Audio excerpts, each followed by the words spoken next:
I'm Richard Porter. I'm Jonny Smith. And this is On the Other Side of Things, the Smith & Sniff spin-off in which we answer your questions.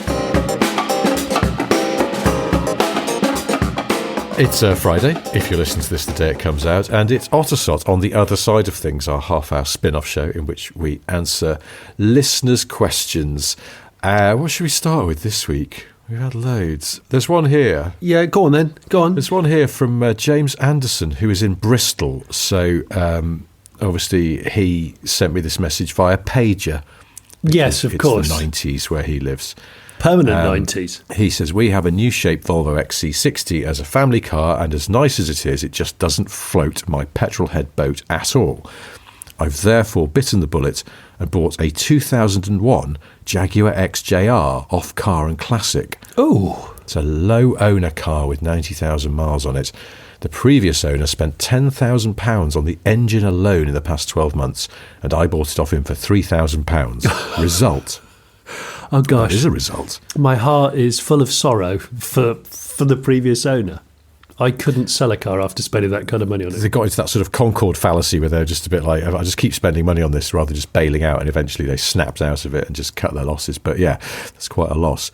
James goes on to say, trouble is my wife, who initially said a hobby car would be good for me, is disgusted that we now have a behemoth of a quote-unquote granddad car on our drive. Oh. Close friends and family have also questioned my sanity and suggested this is just a midlife crisis car. For the record, I'm 38. As you both clearly have exquisite taste with your vehicular decision-making, may I enter your echo chambers and ask if I am in fact mental or if this purchase was the bargain of the century? Surely I cannot be the only one who sees the merits. CMTMB, James in Bristol. Where do we start, Rich? Well, James, have you considered shouting fuck off in a loud and strident voice? Because that's what you need to do here. I mean, well, so actually, to be less silly, but I remember when I bought my Jaguar XJR. You were under 40, which was, weren't you? Were you? I was under 40, yes. Yes. I was, in my 30s, probably about the same age as James, maybe even a little bit younger. A member of the 38 Club. Because I could remember vividly sitting in a curry house with my wife, who actually wasn't my wife at that point, but that's by the by. And she said, I said, I'm going to buy that Jag. I think I'd shown it to her when it had come up. Classic curry house chat. I think I'm going to buy that Jag. And she went, I was hoping you weren't going to say that because it's such an old man car. I was like, no, it's not, because I'm not an old man. So by definition, it's not, because when I'm in it, what happens? I'm not going to age. And we went to see it the following weekend, and she was a bit like, you're going to buy it, aren't you? And I went, yeah, I am. And she's like, fine, okay, well, you be you then. But fast forward a few years later, and I sold the Jag because I wasn't using it, and it seemed like a waste. It was too nice not to use. And I said to my wife, I'm just going to sell the Jag because Richard Hammond wants to buy it. And she went, oh, you're not going to sell the Jag, are you? Oh, no. And I was like, what are you talking about? Since when did you like that car? She's like, I really like that car. I've grown to really like that car. I'll miss that car if we don't have it. And I was like, what the? Yep. Yeah, so I think what James needs to do is just let people quietly get used to the Jag, and they will start to understand its charms the way that he already does, clearly. I totally agree. I think we've all heard of the phrase grower, not a shower. And I think that Jag XJ, especially the XJRs, is one of those cars where if you just look at it and make a judgment, you're not really experiencing the full picture here. You have to wear them, you have to drive them, you have to hustle around in them, and then you'll suddenly go, do you know what? These are actually really damn good cars, and they are superior than a lot of more modern vehicles. And of course we talk about this as Jag is about to, I guess, announce its make or break new vehicle. So I think it's a great idea that you've done this. It also feels a little bit more Bristol because it's a bit more old school than the XC60, which is, in fact, I'm surprised you didn't get hauled out of your house in the middle of the night and burnt alive for a car with so much technology on board. in Bristol. What with a big sceptical O. Yeah, you heard about James at number 47. Apparently he's got blue teeth in his car or something. I don't understand it myself. That's right. So I think he's done a great thing. And ultimately, if somebody spent that kind of money, it doesn't guarantee that the car is going to be reliable and great, but it goes a long way to suggest that somebody has trousered. They've had their pants pulled down on an enormous amount of expenditure, which means you might be okay. Yeah, 10 grand on the engine. That's a new engine. I had some precautionary work done on the engine of mine, certainly, and it was not £10,000 or anything close to that. Because that was one of the great things about that XJR of mine, was that I always, in my head, thought that whenever I took it to the garage, I was braced and ready for it to cost me £1,000 at least, and it never did. Ever, even a big service, it just wasn't. It was a very dependable car, and I think if they're looked after, they can be. So I don't know what the 10 grand went on, but I hope it was almost everything, and therefore peace of mind. So for £3,000, because good ones of those are going for bigger money than that. So £3,000 sounds like it really is a bargain. I agree. I think, and if anybody's listening, shouting yeah, then by all means write in. But just think, James, if you enjoy that car, then who gives a toss what anyone else thinks, because they are wonderful. We agree with you, and for what that's worth, at least you know there's 2 other blokes out there who endorse your choice. I'm going to dock James 2 listener points, however, because he didn't attach a photo of the Jag to the email, and I would like to look at it. Well, I got a letter here from a sweet guy called Rich Tyso, who actually... Did he win the Festival of the Unexceptional quiz that we put Rich. On? He did, yeah. So he knows his stuff. He said, "Hi chaps, what's the Smith & Sniff consensus on Mark IV Ford Fiestas? Faults, sorry.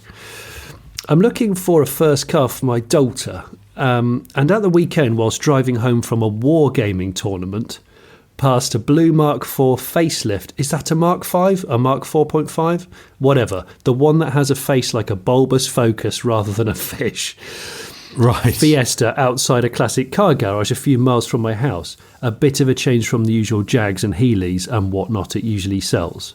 I've emailed the garage and he says it's a 2000 1.3 finesse spec. 30,000 miles, £1,495. Not actually to C spec, but an elderly lady who's recently given up on driving. I vaguely remember this era of Fiesta being a quite well rated by the mags vehicle, although this one has the Kent 1.3, not the Z-Tech. Anyway, as my family has no experience of any forward, I'd appreciate both of your inputs. Cheers, Rich. Well, go on then, Rich.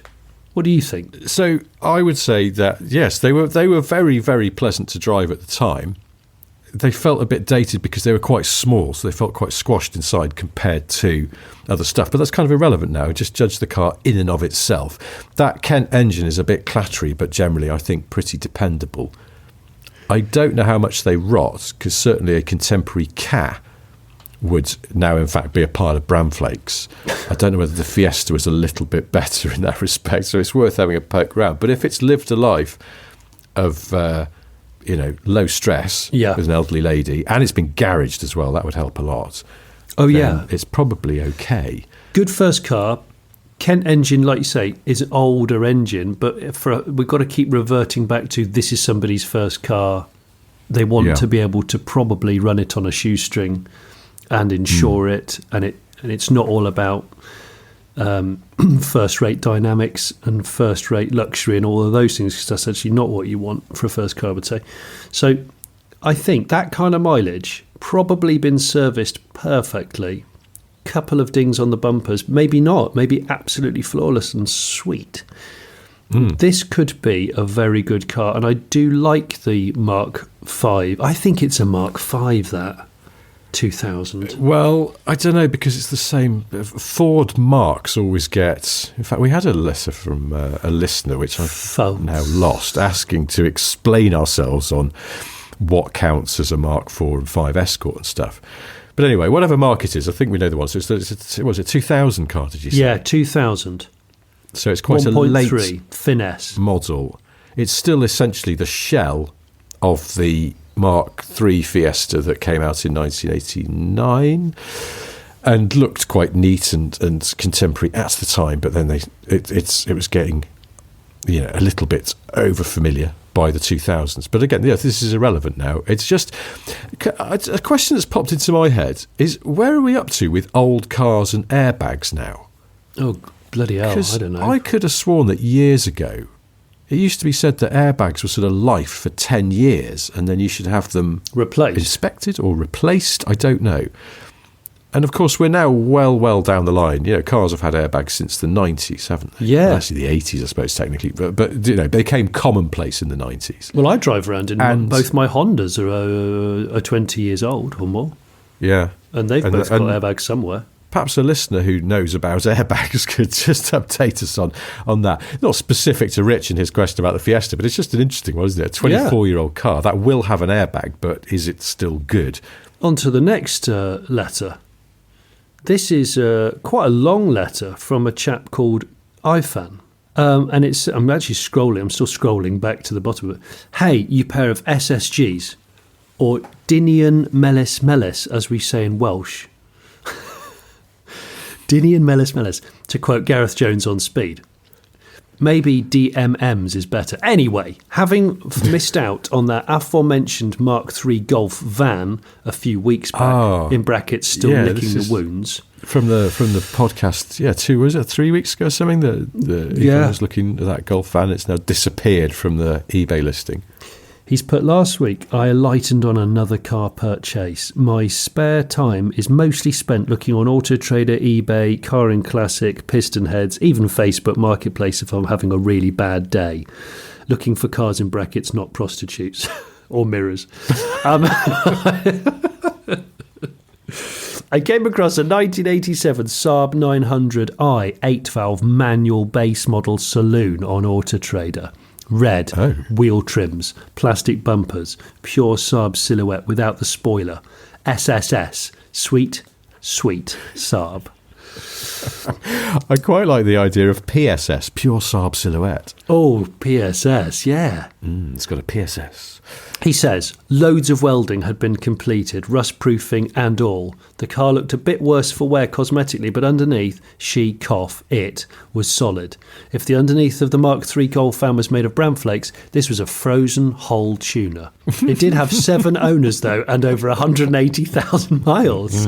But hey, it shows longevity. I know how frozen you can get a whole tuner, because I've been to the fish market in Tokyo pre-dawn for a walkabout, and it was a little bit distressing. But I did see some enormous whole tuners that had been so deep frozen that they were like a piece of granite. And did you look at them and go, that looks like the underneath of a classic Saab? Yes, I did.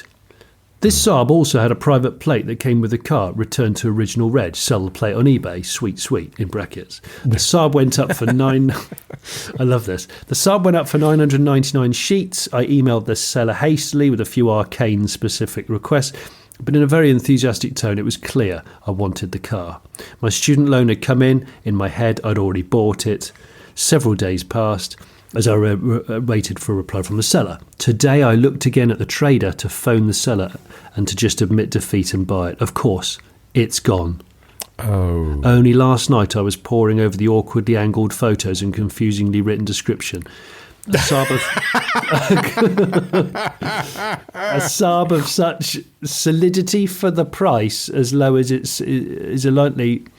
seems unlikely to come up again. Find a fucking other. Believe. I would love to hear about the cars, several in Johnny's case maybe, that you've missed out on buying, the painful ones, the ones that hurt the most, or left you the most bitter. As you can see, I'm as bitter as a tequila shot with a side of vinegar at this moment in time. Cheers, mate, thanks, mate, and indeed bye. Ifan. P.S. It should be illegal for cars to be advertised for sale still when they're basically sold or basically someone's put a deposit on it. Like someone being very active and available on Tinder for a few days before just getting married. Right, this guy, Ethan's clearly very upset about this. That's funny because I heard somebody somewhere recently complaining about if you advertise a car for sale, the first question people always ask when they message you is the car still available? Yes. And they were rather annoyed about this. And I was like, I don't think that's an unreasonable question. It's probably the one I would ask because people are quite slack about pulling down adverts once cars are sold. Correct. So what do we think? So the question is cars you've missed out on buying. Yeah. I mean, there's loads. I think I've mentioned before, I got very serious about buying a Rover P6. And to the extent I was messaging the seller, and it was down in Kent, and that was the problem. As we know, Kent's not near anywhere, including Kent. So no, I didn't get around to going to look at it, and by the time I found a time when I could, he was like, oh, sorry, it's gone. And he hadn't pulled the advert down, to Ethan's point. So it was one of those. Lovely, early V8. Oh, I got offered for actual free a Mitsubishi, is it RVR? Oh, yeah. Japanese import thing, like a tire. Really? Yeah, I did. And it was rusty. It had failed its MOT on some rust, but the rest of the car was actually in really good condition, and they're rare. It's called an RVR open gear, I think, and quite a Japanesey thing. Not worth a great deal of money, but really rare. Kind of like a Nissan Prairie with a Targa top. Yeah, yeah. And I discovered that I missed out on it because I was umming and ahhing whether to buy another car that definitely needs work. And it turned out that they gave it or sold it to someone locally who immediately just took the engine out of it to put in a project car and just bailed the rest of it. And I feel like I've let it down. So yeah, Mitsubishi RVR open gear, deceased. That's a sort of separate question, isn't it? But cars you were offered for nout. I've been offered loads of cars for nout, and I find it very hard to turn them down. Yeah, Very hard. I know. I was offered a Corrado for nout once, and I couldn't take it. What? And yeah, You idiot. Well, this was in the early 2000s, and Corrados are sort of. It sounded. I never saw it in person. It sounded a bit knackered, and it was red, and apparently it's sort of classic Pink. VW red paint. It had gone basically pink, but it was a Corrado, 16 valve, and someone just wanted rid, and I was like, what am I going to do with it? I haven't got time or money to get it sorted, so I passed. And, I want to say to Ethan, I want to finish this time again. I'd like to finish this one by saying to Ethan, listen, it sounds like, yes, the Saab had an enormous amount of work done underneath, and you said it looked a bit tatty. Well, in my head, having lots of work, metal fabrication done underneath, can be a terrible thing if it's not been done well. A terrible, terrible thing. I'd rather have a car that looked cack on the outside but was fundamentally pretty unmolested underneath. And if you're looking for a base model Saab, that's the one that nobody else is really looking for. So there is a chance of finding another one again because it's not going to be the one that everyone's chasing. So head up, there's plenty more fish in the sea. Dry your eyes, mate, in the words of Mike Skinner off of the streets and all that. Okay? You'll find another, says Ranulph Fiennes. A listener called Joe Hurst says, chaps, I can't work out if Robbie Williams is an SSG or an absolute helmet. Or both. Anyway, that's irrelevant. Is this a question about cars? Well, no, it's actually about motorbikes. He says, anyway, that's irrelevant. I was recently listening to his and Kylie's song, Kids. Yes. And noticed that he says, take a ride on my 12-cylinder Symphony. While I'm no motorcycle expert, I'm not aware of any 12-cylinder bikes, though Google tells me there was once a Honda CBX from the 70s that fits the bill. It begs the question, was Robbie Williams trying to impress Kylie with a 70s Honda CBX? It's a very, very good question. I think Robbie Williams is I always thought of him as being a bit of a joker-faced stroker. But I think he's actually a good egg, and I've always admired him for being completely transparent about pretty much everything. Yes. But I think I know he famously didn't pass his driving test until he was actually quite old. So he doesn't know anything about cars, I don't think. Whereas one of his other Take That bandmates, is it Howard, is actually a bit of a car helmsman and a collector of Porsches and things. Yeah. So I'm going to say that Robbie Williams thought he'd bought a 12-cylinder motorbike, but he'd just been missold it because he didn't. He doesn't know what cylinders He miscounted the pipes coming out of somewhere or other. I don't know who wrote that song. I wonder. Kids, because I mean, I think Robbie co-writes his stuff generally, doesn't he? So I don't know. Let's see. It was written by Robbie Williams and Guy Chambers. His longtime songwriting partner of the day. Doing it off of the kids and all that. And so I don't know. So I know... either of them know about cars. But yeah, I think this is the thing. Joe's point is he says take a ride on, not in a 12-cylinder Symphony. So unless if that's the only 12-cylinder bike... I don't think that was a 12-cylinder bike, that Honda. I think there was really? No, I think it was a 6.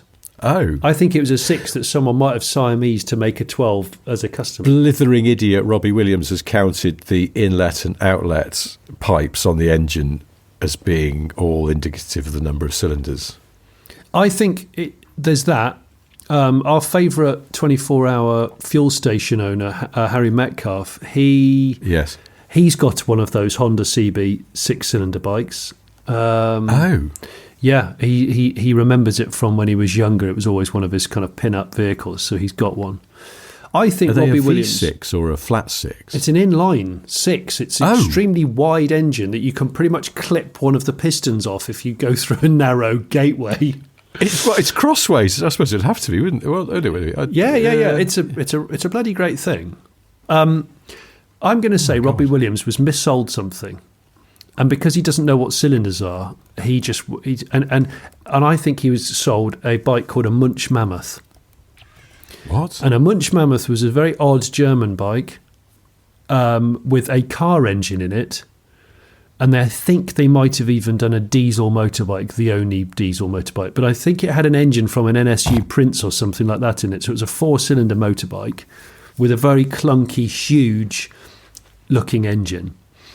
And because Robbie had neither heard of this manufacturer of motorbike or seen one, I think somebody just made up all the numbers and he went along with it, and he was earning good coin.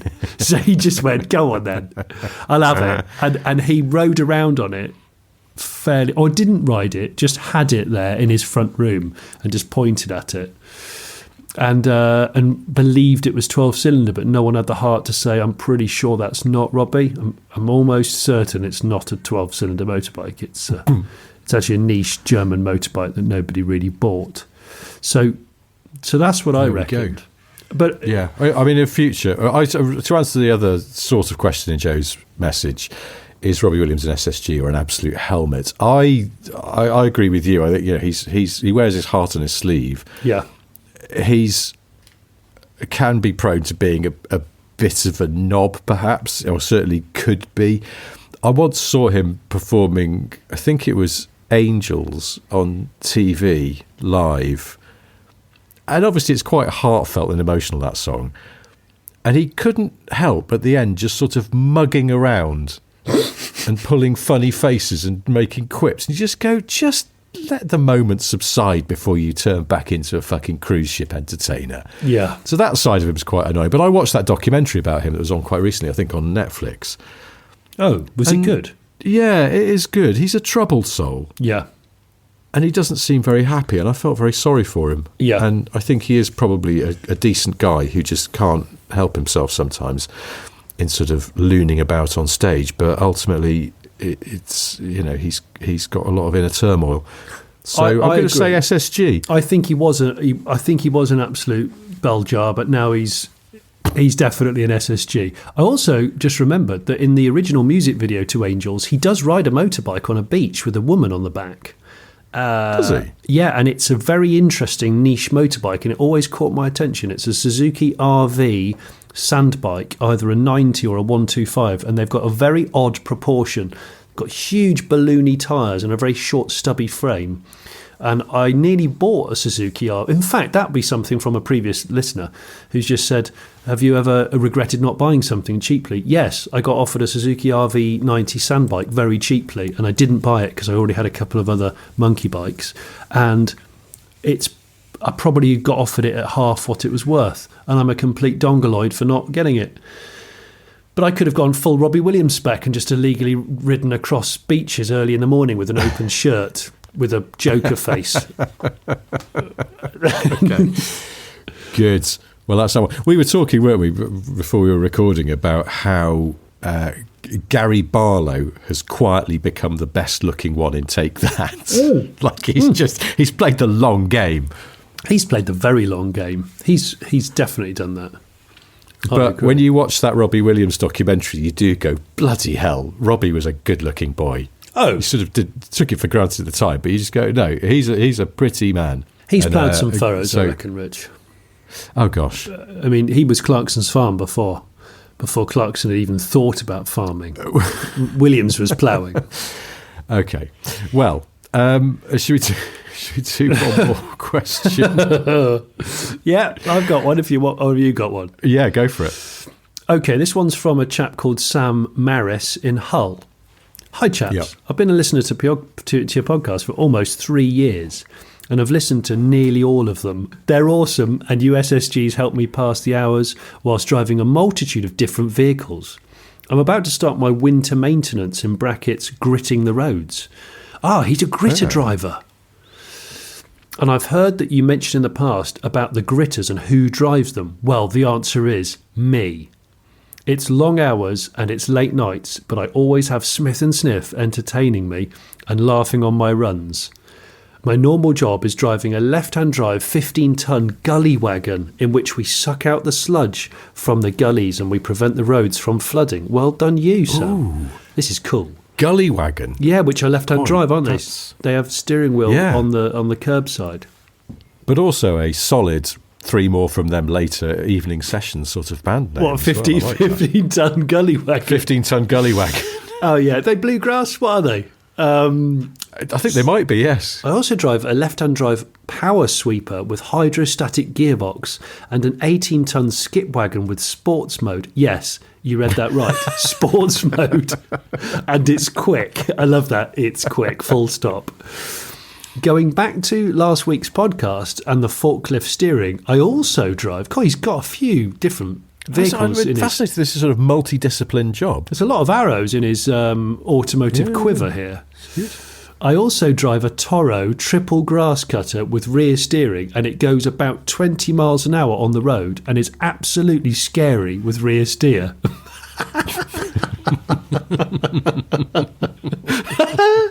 My question to you is, what's the most obscure vehicle that you have driven on public roads that isn't actually a car?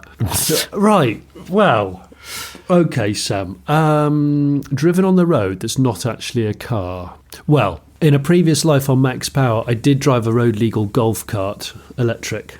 It wasn't electric actually. It was piston. Oh, and it had a top speed of 18. I remember this because you could VMAX it ever so quickly, and then everything suddenly felt vulnerable.